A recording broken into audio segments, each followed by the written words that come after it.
Many children and young people with special educational needs and disabilities, or SEND, find public examinations particularly difficult, so it's important to know what support is available. These pupils, and also those with temporary injuries, may qualify for help, known as access arrangements, in SATs and examinations. Access arrangements are adjustments for pupils based on evidence of need and the support they would normally receive in class. A pupil does not need to have a diagnostic assessment, such as a formal dyslexia assessment or medical diagnosis, in order to receive them. Access arrangements fall into two different categories. Some can be decided by the school or college based on their assessment of a pupil's needs and their normal way of working in class. Other arrangements will need advance approval from the Joint Council for Qualifications for exams or the Standards and Testing Agency for SATs. Each application is looked at individually, and the evidence required will depend on the pupil's needs and the arrangement required. This may involve some testing.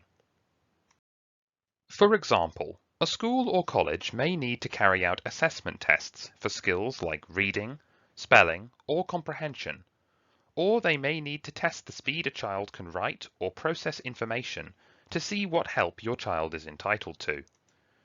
Evidence may also be gathered from class teachers or other staff, from other professionals who may be working with the child, and the parents and pupil.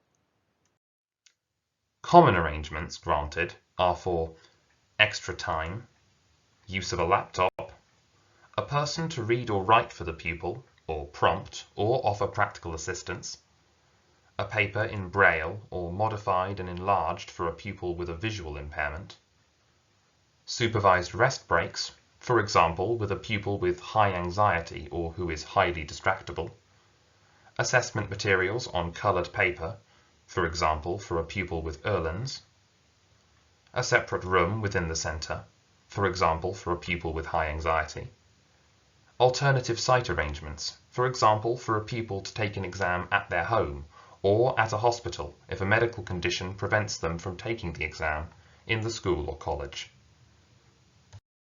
The Equality Act of 2010 requires an awarding body to make reasonable adjustments where a disabled person would be at a substantial disadvantage in an assessment.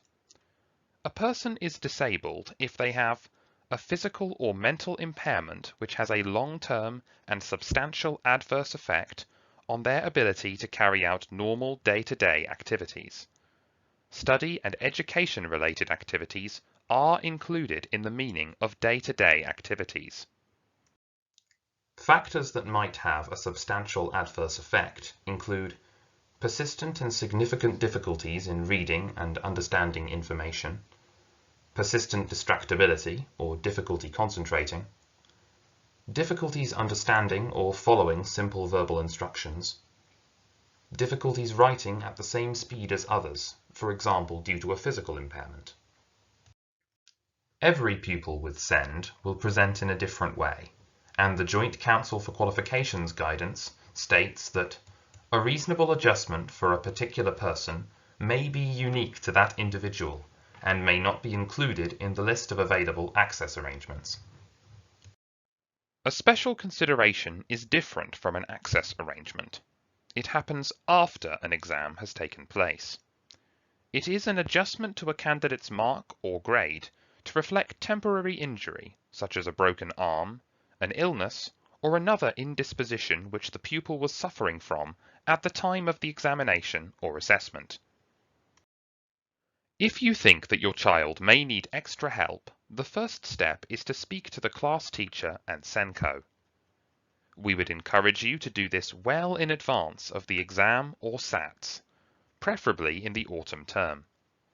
Many arrangements which need to be formally requested will have deadlines in the spring term before the exam. You might like to prepare bullet point notes of what your child finds most difficult, and which you think may put him or her at a substantial disadvantage in an exam. You may have some additional evidence from professionals such as a speech and language therapy or physiotherapy report which can be shared with the school or college. There is more information about inclusion for pupils with SEND on our Sendias website in Suffolk, including videos explaining how disabled pupils and those with medical conditions are supported in school.